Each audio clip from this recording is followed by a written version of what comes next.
It has been officially 3 years since I last posted my apartment-friendly bathroom renovation video. I just want to take the time out to say thank you to all of you who subscribed to my channel and left feedback, whether it was critical or loving. And I'm especially grateful that I was able to motivate some of you into taking that extra step to creating a comfortable environment for yourself. And I'm finally back with my most requested video. I'll be providing you with all the updates to my renovation, answering all of your questions, and showing you what's new. Stay tuned.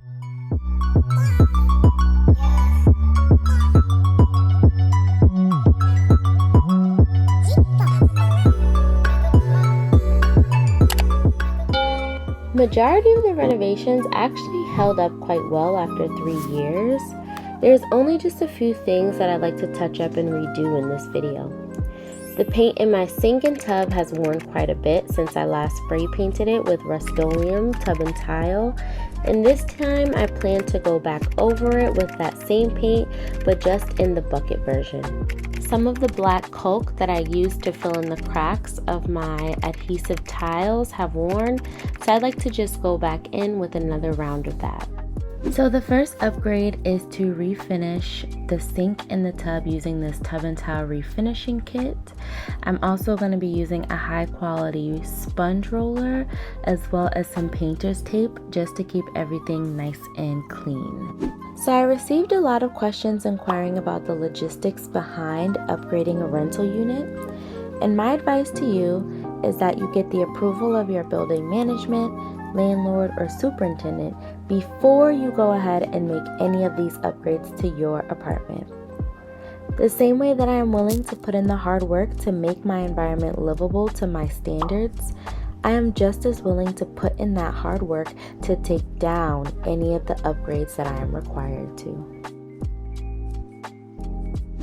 So if you recall from my first video, I used the tub and tile spray paint, which has a lot of differences from this two-part kit when it comes to not only the application, but also the finish and longevity. The tub and tile spray paint seemed to chip away anytime I would scrub my tub using a sponge or a brush during the cleaning process. I also noticed that when I went to take baths, some of the paint where the water sat would bubble up. I haven't experienced any of these same struggles with this two-part kit. In fact, I noticed an immediate difference in how the paint looks on the sink in the bath. The paint from the two-part kit is much thicker, and it even has a sort of sheen to it, whereas the spray paint was very thin, it peels, and the finish looked very dry and dull to the eye. I know some of you are probably wondering, well, how can I already measure the difference in longevity of the spray paint versus this two-part kit? Well, just full disclosure, it did take me quite a while to finish all of these upgrades and edits for this video, so I have been able to reliably say this stuff works. Just look at how the paint sits after only one coat. I am truly impressed by the sheer, the thickness, and the longevity of this two-part kit. It's recommended to wait 3 hours to apply the second coat after the first coat dries, so I'm taking this time to start on the sink. I was honestly surprised that I just needed one kit to be able to finish 2 coats on the tub and the sink. I even had paint left over in case I needed to go back and do any touch-ups, which I can happily say that I haven't had to do. I know that some of this might look exhausting or time-consuming, but just take it day by day, baby steps, plan ahead, and it will all come easy. Trust me, the outcome will be worth it. And wow, just look at that finish, okay? It looks like I just installed a brand new sink in my bathroom. But nope, just a little $30 two-part kit, okay? Moving right along to the next part of the renovation where we will be replacing the bathroom faucets. I figured that replacing the stainless steel with a matte black faucet would make everything in the bathroom look more cohesive. I purchased the matching push-pop drain protector, which makes holding water and draining water so simple with just a push. Moving right along to the shower, and as you probably already guessed, we're going to be replacing all of these fixtures with matte black ones as well. All of these supplies were ordered off of Amazon. They were very affordable, and I've left a full list of everything that I used in the description box. When searching for a shower head to replace the old one, I wanted a waterfall look that could contain the water and prevent it from spilling out of my shower. I also wanted a shower head that came with a handheld hose. I really needed to be considerate of the pre-existing Delta plumbing system.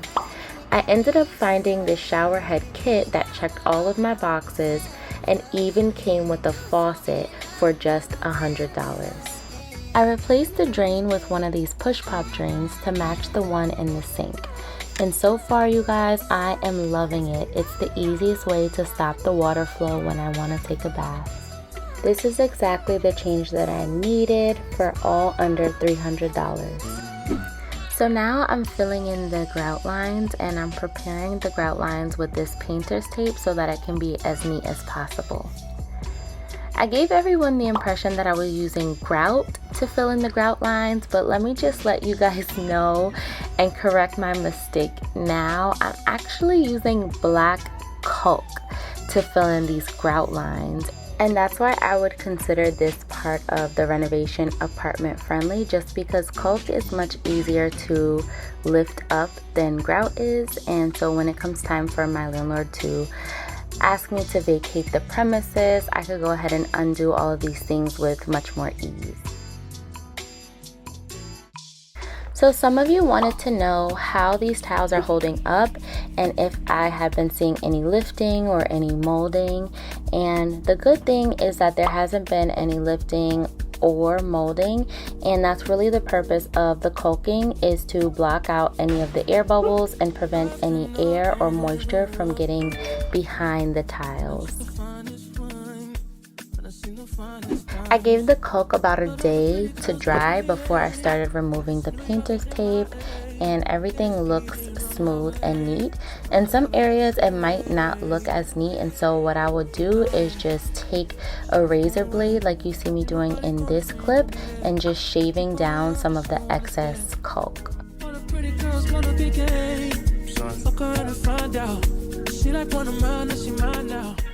And voila, there are no more cracks showing the tile behind my adhesive tiles. And honestly guys, this is a very important step. You want to make sure that these tiles are here for the long haul. I went ahead and got these adhesive floating shelves, which really come in handy for decluttering all of my shower tools. I also got this eucalyptus plant from off of Amazon. It just really gives my bathroom this fresh spa-like feel. Also got this stone bath mat. I was sort of just tired of the cloth bath mats. My animals tend to pee on them, and this was just great for quick drying, and it's aesthetically really pleasing to my bathroom decor. Now I'm just installing these adhesive shelves. The instructions say to make sure that the area is clean and dry. This is how I'm deciding where I want the shelves to hang. I'm just eyeballing it, then I'm sticking on the adhesive sticker and hanging them right on. It was really a breeze, and I really love these shelves. Here I'm just making sure that the shelves are level so that all of my items are hanging straight, and I'm just popping on the little shelving accessories that come with these shelves. I would recommend this eucalyptus 10 out of 10. It comes with its own twill, I think that's what it's called, and it is so fresh and it smells delicious. Now I'm just organizing all of my hygiene products, and I just love how these shelves hold so much weight. I highly recommend this stone bath mat. It dries water up so quickly and it's very comfortable on your feet after getting out of the shower. And voila, we are finished. Thank you so much for watching. I really enjoyed filming this video for you guys and showing you all of the updates and the maintenance for my apartment friendly renovations. If you have any questions, please leave them down below in the comments. Feel free to share your thoughts or anything that you guys think I could improve on. I really look forward to your feedback. And I will see you guys in the next video. Do not forget to like, comment, and subscribe. Toodles!